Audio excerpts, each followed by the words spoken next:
یہ آرزو کرم اور میں آپ سے کروں، یہ بھیک اس کو دی دی ہے جس کا خدا نہ ہو۔ میں مانگ لوں گا، اللہ رسول مجھے دیتے ہیں۔ خودداری، عزت نفس، بڑی سوچ، بلند افکار، یہ ذات کا جو چنگل ہے نا، اس سے اپنے آپ کو آزاد کیا جائے۔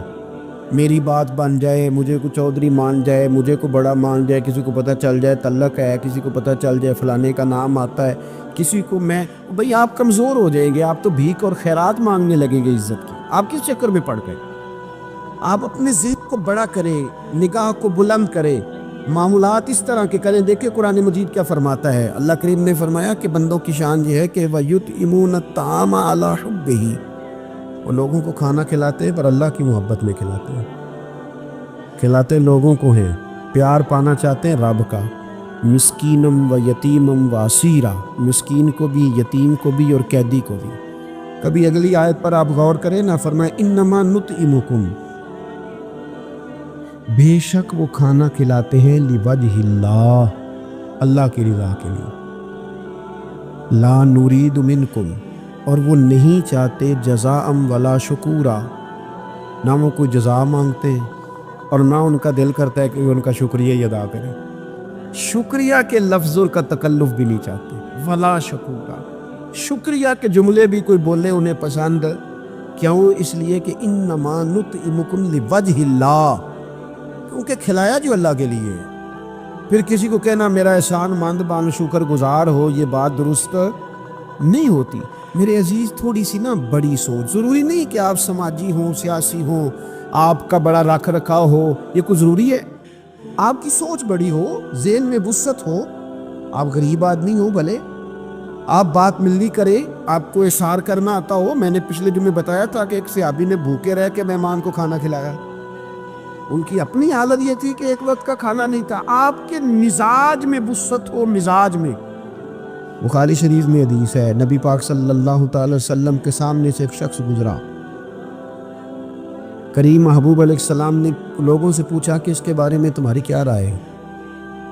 عرض کی یا رسول اللہ بہت وزادار آدمی ہے، بڑا باوقار ہے، کوئی بھی بات کرے تو لوگ توجہ سے سنتے ہیں، کہیں پیغام نکاح دے تو اسے رشتہ مل سکتا ہے، کسی کی سفارش کرے تو قبول کی جا سکتی ہے۔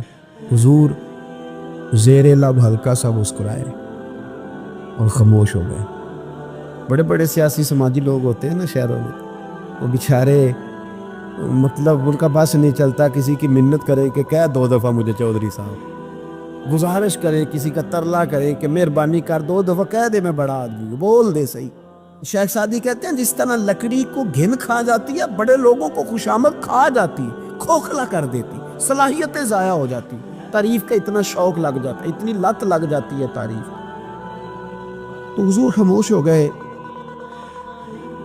تھوڑی دیر کے بعد ایک غریب آدمی گزرا، یہ بخاری ہے۔ نبی کریم صلی اللہ علیہ وسلم نے فرمایا اس کے بارے میں تمہارا کیا خیال ہے؟ عرض کی یا رسول اللہ یہ تو غریب آدمی ہے، سادہ آدمی ہے، یہ کوئی بات کرے تو لوگ توجہ سے سنے نہ، پیغام نکاح دے تو کوئی اسے رشتہ بھی نہ دے، اور حضور یہ سفارش کرے تو قبول بھی نہ ہو۔ ایک بندہ پہلے گزر گیا جس کے بارے میں یہ تھا کہ بڑا جناب، لوگ اس کو جانتے ہیں، اس کی بات سنی جاتی ہے، سفارش مانی جاتی ہے، پیغام نکاح دے تو رشتے ملتے۔ اس کے بارے میں بالکل دوسرا مترادف اور الٹ تبصرہ کیا گیا، یا رسول اللہ یہ غریب آدمی ہے، اس کی وہ وزاداری نہیں۔ اب نتیجہ حضور نے بیان کرنا تھا، رزلٹ نبی پاک نے دینا تھا۔ حضور فرمانے لگے وہ جو تم نے کہا نا کہ بڑا وزادار ہے اور سفارشیں مانی جائیں اور پیغام نکاح قبول کیے جائیں، فرمایا اس طرح کے بندوں سے زمین ساری بھر بھی جائے تو پھر بھی یہ جو غریب گزرا ہے نا، یہ ان سب بندوں سے زیادہ افضل ہے۔ آپ کا کیا خیال ہے کہ نام کی تختیاں زیادہ لگی ہوں تو بندے کا رعب زیادہ ہے؟ اس نے بڑے افتتاح کیے ہوں تو اس کا رعب زیادہ ہے؟ تو میرے عزیز آپ بڑی سوچ، وسعت والی، بڑا کلیجہ، بڑا حوصلہ۔ نبی پاک صلی اللہ تعالیٰ علیہ وسلم نا بڑی باتیں ارشاد فرماتے تھے۔ حضور کی کوئی ایک حدیث بھی، کبھی ایک حدیث پر بھی غور کرو گے تو عالمی سوچ ملے گی آپ کو، آفاقی بات، اس میں دنیا کی ساری حکمتیں پنہا نظر آئیں گی آپ کو۔ لیکن مسلمان اپنی گلی سے باہر نہیں آتا، اپنی برادری سے باہر نہیں آتا، اس کو یوں لگتا ہے کہ میرے گھر پیسے آ گئے نا، ایسی ہوا چلی ہے کہ ہر شخص سوچتا ہے اور تمام شہر جلے، بس ایک میرا گھر نہ جلے۔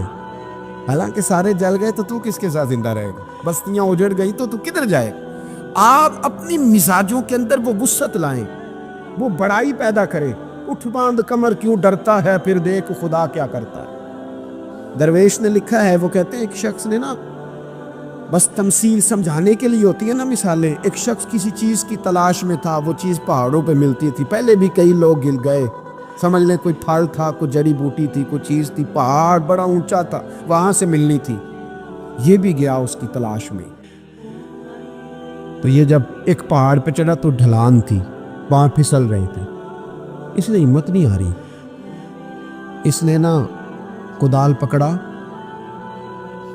سامان پکڑا لوہا کاٹنے کا، اس نے وہ پہاڑ کاٹ کے تو وہاں 50-60 سیڑھیاں بنائیں۔ پھر اگلے پہاڑ پہ گیا تو وہاں بھی پیر پھسلتے تھے، ڈھلان تھی، چڑھا نہیں جا سکتا، اس کو بھی کاٹا، 50-60 سیڑھیاں بنائیں۔ تیسری پہ گیا تو اس کو بھی کاٹا، سیڑھیاں بنائیں۔ اب بڑے زمانے لگ گئے، کمزور ہو گیا، بوڑھا ہو گیا، موت کا وقت آ گیا۔ کسی پوچھنے والے نے کہا کہ تجھے ملا کیا؟ 3 پہاڑ کاٹ کے تو نے سیڑھیاں بنائی، تو پہنچ سکا نہیں، ملا کیا؟ کہنے لگا تمہیں پتہ ہی نہیں میں کامیاب کتنا ہوا ہوں، میں نے اکیلے نے وہ چیز نہیں پانی تھی، اس کو پورے شہر کی ضرورت تھی، جہاں تک میں نے بنا دیا ہے نا، اب جو سفر شروع کرے گا اسے اگلا سفر شروع کرے گا۔ او میں نے 3 سیڑھیاں تو زندگی میں بنا دی ہے نا، 3 تو میں نے بنائی ہیں، اب جو سفر شروع کرے گا وہ اس سے، اور میں کامیاب ہو کے جا رہا ہوں، میں نے اپنے حصے کا کام کر دیا، میں یہی کر سکتا تھا، یہی مالی دا کم پانی دینا، او تے پر مشکاں پاوے، اب وہ خالق دا کم پھل پھل لانا، لاوے یا نہ لاوے تو ڈیوٹی تو کرنا، اپنی تو ڈیوٹی نہیں کرتا۔ ایک بابا جی بوڑھے تھے، ہاتھ کانپ رہے تھے ہاتھ، تو درخت لگا رہے تھے، ایک سیانہ بندہ گزرا، اس نے کہا بابا جی نہ آپ نے پھل کھانا ہے، اتنی محنت کی کیا ضرورت ہے؟ وہ کہنے لگا پتر ہمارے پچھلوں نے لگائے تھے نا، ان کے پھل ہم نے کھائے ہیں، ہم سوچتے ہیں کہ ہم خود غرض نہ مر جائیں، ہم بھی کوئی پھل لگا دیں، چلو آنے والی نسلیں ہی کھا لیں گی، میں اگلی نسل کا سوچ رہا ہوں۔ بھائی ملنی سوچے، کامی، آپ کچھ تو کر دیں ایسا کہ پھر آنے والوں کو صفر سے نہ شروع کرنا پڑے، کوئی تو ایسی منزل ہو، کوئی تو ایسا رستہ ہو، کچھ تو آپ بنا کے دے جائیں، کچھ تو آپ کر جائیں۔ امام بخاری ہمیں بخاری بنا کے دے گئے، انہوں نے کہا لو میں تمہیں حضور کی سیدی سے جمع کر کے دے رہا ہوں، اب تشریح کرتے رہنا، اب پڑھتے رہنا، قیامت تک سناتے رہنا۔ لیکن وہ ہمارا یہ والا سفر انہوں نے ختم کر دیا کہ ہم جائیں، جا کے حدیث تلاش کریں، ڈھونڈ کے لائیں، اس کی صحت پر بحث کریں۔ وہ بھائی ہمارے بزرگوں نے جتنا کام کیا نا، ہمارے اسفار آسان کیے، ہمیں کچھ ملی کرنا چاہیے۔ باتیں میں نے کہا سمجھانے کے لیے ہوتی ہیں۔ جب صحابہ مدائن کی جنگ میں تھے نا، تو وہاں مال غنیمت کٹھا ہو رہا تھا، تو ایک صحابی بہت سارا مال غنیمت ان کے ہاتھ آیا، تو وہ سارا لے کے آئے، پر چہرے پہ کپڑا تھا، چہرے پہ کپڑا تھا۔ انہوں نے لا کے وہ مال غنیمت دیا، واپس جانے لگے تو لوگوں نے پوچھا یار تم اتنا مال لے آئے ہو، تم رکھ بھی سکتے تھے، ہمیں کیا پتا تھا تمہارے پاس ہے، تو نام ہی بتا دو۔ تو کہنے لگے نام بتاؤں گا تو کیا کرو گے، تعریف ہی کرو گے نا، میں وہ تعریف کرانا چاہتا ہوں جو میرے رب کریم کی بارگاہ سے انعام ملے اور فرشتوں کی زبانوں پہ آئے۔ تم تو 1-2-4 منٹ کے لیے کرو گے، بات ختم ہو جائے گی۔ اور پھر کہنے لگے اگر تم نے ضرور ہی کرنی ہے نا تو میرا نام چھوڑو، میرے رب کی تعریف کرو جو تعریف کے قابل ہے، الحمدللہ رب العالمین، اس کی کرو تعریف۔ تمہیں میں کیوں نام بتاؤں؟ کہتے وہ چلے گئے صحابی چھوڑ کے، تو لوگوں کو اتنا تجسس ہوا کہ کوئی پیچھا کر رہا ہے، کوئی ان کے دوستوں سے پوچھ رہا ہے، کوئی ان کے قبیلے سے پوچھ رہا ہے۔ جب وہ سارے لوگ گھوم رہے تھے نا، اللہ اکبر، تو صحابی سے لوگوں نے کہا کہ آپ کے پیچھے تو لوگ لگ گئے ہیں۔ کہنے لگے دیکھ لو، پھر اگر میں نے اپنی تعریفیں روکی تھی تو میرے رب نے جگہ جگہ میری تعریفیں کرا دی، جگہ جگہ، اور میرے دل میں ابھی بھی نہیں ہے کہ میری تعریف کی جائے۔ تعریف اس رب کی ہونی چاہیے جو تعریف کے لائق ہے۔ ہم نا سطحی سوچے پیدا کرتے ہیں، سطحی۔ شہاب نے ایک جگہ پہ لکھا ہے، اس نے کہا یہ جہاں آج منگلا ڈیم ہے نا، یہاں پہلے میرپور شہر ہوتا تھا اصل۔ ایک جنگ میں جب یہ تباہ ہوا نا تو بڑا درد تھا شہر کے پرانے لوگوں میں کہ ہمارا شہر پھر سے آباد ہو جائے۔ کہتے ہیں میری ڈیوٹی تھی، ایک افسر میرے ساتھ اور تھا، جیپ میں جا رہے تھے، ایک بوڑھا آدمی اس کی بیوی ساتھ گدھے پہ 2 بوریاں رکھ کے گزر رہا ہے۔ ہمارا گاڑی قریب سے گزرنے لگی تو ہاتھ دے کے کہنے لگا پتر بیت المال کدھر ہے جہاں مال جمع کراتے ہیں؟ حکومت کی وزارت خزانہ کا دفتر کہاں ہے؟ کہتے ہیں میں نے بوڑھے کو دیکھا اور اس کی بیوی کو دیکھا، دونوں ایک نے اس طرف سے بوری پکڑی، ایک نے اس طرف سے گدھا چل رہا ہے۔ میں نے ان سے کہا بابا کدھر جا رہے ہو اور یہ کیا ہے؟ کہنے لگے پتر ہمارا شہر تباہ ہو گیا ہے۔ تو میں نے اور میری بیوی نے کئی مہینے لگا کے ملبہ صاف کر کے چاندی اور سونا جمع کیا ہے، یہ 2 بوریوں میں بھرا ہے، پتر صحیح نظر بھی نہیں آتا، یہ پہنچانا ہے ذرا بیت المال میں تاکہ ہمارا شہر پھر سے بن جائے، حکومت کے خزانے میں پیسے آئیں، یہ بستیاں پھر سے آباد ہو جائیں، ہمارے بزرگوں کی، ہمارے بڑوں کی یہاں قبریں ہیں، یہ شہر بستا رہے، ہنستا رہے، لوگ یہاں آتے رہیں، کوئی ہماری قبروں پہ۔ کہتے ہیں میں نے بابے کے ہاتھ دیکھے تو چھالے سے بھرے ہوئے، اس کے کپڑے دیکھے تو پھٹے ہوئے، بوری سونے کی بھری ہوئی۔ کہتے میں رو پڑا، میں نے کہا تیرے قربان جاؤں، تو نے اتنی محنت کی ہے گھر بنانے کے لیے نہیں، شہر بسانے کے لیے۔ او بھائی کوئی شہر بسانے کو بھی تو محنت کرے نا، کوئی ملک بنانے کو بھی تو محنت کرے نا، کوئی دین کے آفاقی پیغام اور آفاقی قدروں کی بحالی کے لیے بھی کوشش کرے نا، سطحی سوچے تمام شہر جلے بس ایک میرا گھر نہ جلے۔ کوئی ایسا کام، کوئی ایسا معاملہ، کوئی ایسی چیز جو آفاقی ہو، جو بڑی ہو، آپ کی سوچے اگر تھوڑی سی بھی وسعت پیدا کر دے تو اللہ تعالیٰ اس میں آپ کے لیے برکت پیدا کر دیتا ہے۔ آپ تھوڑا سا ذوق پیدا کریں، تھوڑا سا۔ میرے اسا فرمایا کرتے تھے مدرسوں کے بچوں سے پیار کرتے رہنا، خدا اپنے بچوں پہ ویسے ہی رحمت کرتا رہے گا۔ کسی غریب کی اشکشوئی کرتے رہنا، گھر کا چراغ خود بخود ہی جلتا رہے گا۔ سوچیں چھوٹی ہے، سطحی ہے، ہمارا مفاد چھوٹا ہے، ہم اس کے اندر وسعت لانے کو تیار نہیں ہوتے، چھوٹا لالچ برپا کرتے ہیں، حضور بڑی سوچ دیتے ہیں۔ سراقہ بن مالک کہتے ہیں کہ ابو جہل نے کہا کہ 100 سرخ اونٹ ملیں گے جو حضور کو معاذ اللہ گرفتار کرے گا، میں 100 سرخ اونٹوں کے لالچ میں گیا اور میں حضور تک پہنچ گیا۔ وہ تو حضور نے حکم دیا تو زمین نے میرے گھوڑے کے پیر پکڑ لیے، اندر دستے چلے جا رہے تھے۔ کہتے ہیں میں نے کہا کہ حضور میں 100 سرخ اونٹ کے لالچ میں آیا ہوں۔ اس زمانے میں سب سے بڑی سلطنت کیسر روم کی تھی اور اس کی جو شے سب سے زیادہ مشہور تھی وہ سونے کے کنگن تھے۔ ظاہری طور پر بڑا بادشاہ اور بڑی چیز ہاتھوں میں، آپ خاص غور کریں میں کیا کہنے لگا ہوں۔ او سنگیو، وہ کہتے ہیں میں آیا تو 100 سرخ اونٹ کے لیے، تو حضور مجھے فرمانے لگے تو 100 سرخ اونٹ کے پیچھے میں ہے اور میں تیرے ہاتھوں میں کسرا کے کنگن دیکھ رہا ہوں۔ او بھائی اس سے باہر نکل، اب تو 100 سرخ اونٹوں سے، یہ بھی کوئی بات ہے؟ اتنا چھوٹا مفاد رکھنے کا کیا مطلب ہو؟ آپ اپنی زندگی میں بڑی اور آفاقی سوچ پیدا کریں۔ امام غزالی کہتے ہیں تو بانٹنے کا ذہن تو بنا، خدا تجھے بانٹنے کی توفیق بھی عطا کر دے گا۔ ذوق تو پیدا کر، لیکن نہیں، چھوٹی چھوٹی باتیں، تھکی تھکی باتیں، کچی کچی باتیں، کمزور سہمے سے لوگ، او حالات کے سہمے ہوئے لوگوں کو بتا دو حالات بدل جاتے ہیں، کوئی ایک جیسے نہیں رہتے۔ ہر وقت کمزور بات کرنی اور ہر وقت جناب انداز۔ حضرت سیدنا امام زین العابدین بڑا بانٹا ہوں، سوچ بہت بڑی تھی، یعنی آفاقی مزاج کے لوگ، اونچے قد کا مزاج، اونچے رویے۔ ایک بندہ آپ کے پاس آیا تو اس نے آ کے کہا حضور میں بھوکا ہوں، مجھے کھانا چاہیے۔ تو امام صاحب نا اونچی آواز میں رونے لگ گئے، رو پڑے، درد کے ساتھ روئے۔ پھر گھر گئے، کھانا تھیلے میں باندھ کے سامان لائے اور لا کے نا دیوار کے ساتھ رکھ دیا۔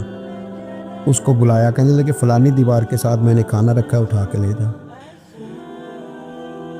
آپ کے صاحب زیادہ کہنے لگے ابا جی ایک تو رونا آپ کا میری سمجھ میں نہیں آیا، لوگ سوال کر ہی لیتے، اور پھر یہ کہ آپ نے دیوار کے ساتھ رکھا تھا اسے دے دینے میں کیا حرج تھا؟ تو امام صاحب فرمانے لگے پتر رویا اس لیے ہوں کہ یار وہ بھوکا تھا اور مجھے پتہ ہی نہیں تھا، پتہ نہیں کتنی بھوک سے کہ اسے کہنا پڑا ہے، درد آیا ہے کہ خدا سوال کرے گا کہ تیرے پڑوس میں بندہ بھوکا تھا، اس گلی میں بھوکا تھا، تجھے پتہ ہی کوئی نہیں تھا۔ رو پڑا ہوں کہ مجھے خبر ہونی چاہیے تھی اور وہاں اس لیے رکھا ہے کہ ہمیشہ لینے والا ہاتھ دینے والے ہاتھ سے چھوٹا ہوتا ہے.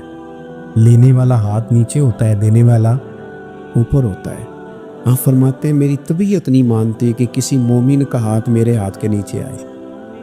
یہ سارے ہاتھ شانوں والے ہیں, لہذا میں ہاتھ سے پکڑاتا ہی نہیں. میں کسی کی نظر کیوں جھکاؤں, کیوں کسی کو اس طرح کا کروں کہ اس کی نظریں جھک جائے میرے سامنے کہ مجھے اس نے دیا ہے اور وہ شکر گزار بنے. میں یہ کام, اس کسی نے کہا تھا نا کہ یوں تو ہر ایک کو شیطان سے ڈر لگتا ہے, اور مجھ کو اس دور کے کچھ انسانوں سے ڈر لگتا ہے, اور جس کی ہر بات میں پوشیدہ ہو نشتر کی چبھن, ایسے ہر صاحب احسان سے ڈر لگتا ہے.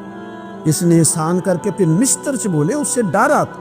فرمایا میں نہیں چاہتا. اتنی بڑی سوچیں جب لوگوں کی ہوتی ہیں تو پھر میرے بھائی انداز اور ہوتے ہیں. کچھ لوگ ایسے ہوتے ہیں کہ وہ پہلے قوم کا درد رکھتے ہیں, لیکن پھر جب انہیں دولت مل جاتی ہے, کوئی عہدہ مل جاتا ہے, پھر اس طرح کے نہیں رہتے. بعض لوگ پہلے نیک ہوتے ہیں, بڑے پرہیزگار ہوتے ہیں, غریبوں کا درد رکھتے ہیں, ان کی سوچیں سلجھ, پھر ان کو عہدہ مل جاتا ہے, پھر آہستہ آہستہ وہ کہنے لگ جاتے ہیں سارا ٹھیک ہے جی, کدھر ہے مہنگائی, کچھ بھی نہیں.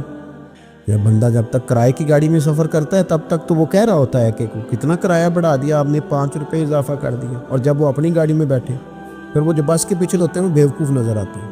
کیوں, اب تو اس کے پاس پجارو ہے, اس کو کیسے وہ لوگ اب بھلے نظر آئیں گے. لیکن وہ بھائی ابھی بھی ہے کچھ گھر جہاں رات کو یہ ڈسکس ہوتی ہے کہ شادی آ گئی ہے ملتان, تو کرایہ کہاں سے پورا کرنا ہے, کرایہ تھوڑا ہے لہذا بچے رہنے دو, خود چلے جاتے ہیں, وہاں کچھ دینا دلانا بھی پڑے گا. ابھی بھی ہیں لوگ جو بیچارے ادھار پکڑ کے بیاہ پہ کرایہ لگاتے ہیں, لیکن جب سوچ کسی کی وہ رہتی نہیں. عبد الملک بن مروان بڑا نیک کہلاتا تھا, فقہا میں شمار ہوتا تھا, اتنی مسجد میں بیٹھ کے عبادت کرتا تھا کہ اس کو حمامت المسجد, مسجد کا کبوتر کہنے لگ گئے لوگ. لیکن پھر اس کے خلیفہ بننے کا اعلان ہوا. جس دن اعلان ہوا اس دن بھی مسجد میں بیٹھا تھا. پھر اس نے قرآن مجید رکھ کے نا الماری میں, تو کہنے لگتا ہے اب میری اور قرآن کی جدائی ہونے لگی. پھر وہ یہی شخص تھا جس نے حجاج بن یوسف جیسا ظالم آدمی گورنر بنایا. یہ وہی تھا جس کے دور حکومت میں حضرت عبداللہ بن زبیر جیسے لوگ شہید کیے گئے. بس وہ کیفیت ہی نہیں رہی. منصب مل گیا, عہدہ مل گیا تو ختم ہو گئی بات. لیکن کچھ لوگ حضرت عمر بن عبدالعزیز کی طرح کے بھی آئے, اتنا قیمتی لباس پہنتے تھے کہ دنیا عش کر اٹھتی تھی, لیکن وہی عمر بن عبدالعزیز تھے کہ جب خلیفہ بنے تو پھر انہوں نے کہا اس طرح کا پہنوں گا جس طرح کا میری رعایا کا غریب آدمی پہنتا ہے. بیوی سے کہنے لگے مجھے رکھنا ہے کہ مال دولت رکھنا ہے, اس نے کہا آپ کو رکھنا ہے. وہ ایک خلیفہ کی بیوی, ایک بادشاہ کی بہن, ایک بادشاہ کی بیٹی تھی, پر سارے زیور خیرات کر دیے, غریبی کی زندگی گزاری. کچھ لوگ نہیں بدلتے, کچھ عہدہ آ گیا, مال آ گیا, روح بھی بدل گیا. کہانیاں اور ہو گئیں. یعنی گاؤں سے آ کر پڑھنے والے بھول ہی گئے کہ کس کی ماں نے کتنا زیور بیچا تھا. پھر ان کے حالات بھی بالکل تبدیل ہو گئے, انہیں پتہ ہی نہیں ہم کیا تھے.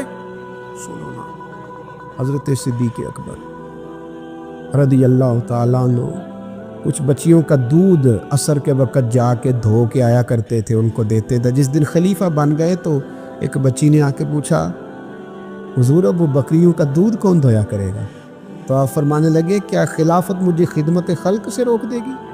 وہ کام میں اپنی آخرت کے لیے کرتا تھا, کرتا ہی رہوں گا, میں نہیں بدلوں گا. میں بھی ہوں حضور کا غلام. بلکہ کنز المال میں ایک روایت تو ایسی ہے کہ کلیجہ منہ کو آتا ہے. ایک اونٹ گم ہو گیا مال غنیمت کا, سیدنا فاروق اعظم اونٹ ڈھونڈتے ہیں, کبھی ادھر بھاگتے ہیں, کبھی وہ میری ذمہ داری ہے, مجھ سے قیامت میں سوال ہوگا, اور یہ مسلمانوں کا مال ہے, میں اس کا امین. ادھر بھاگتے ادھر بھاگتے ادھر بھاگتے. ایک شخص نے کہا حضور آپ بیٹھ جائیں, کسی غلام کی ڈیوٹی لگائیں.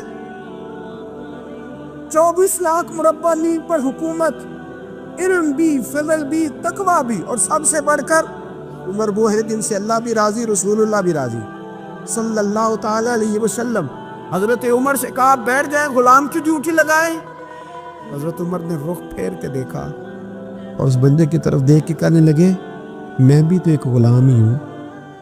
کیا ہوں میں؟ ایک غلام ہی ہوں.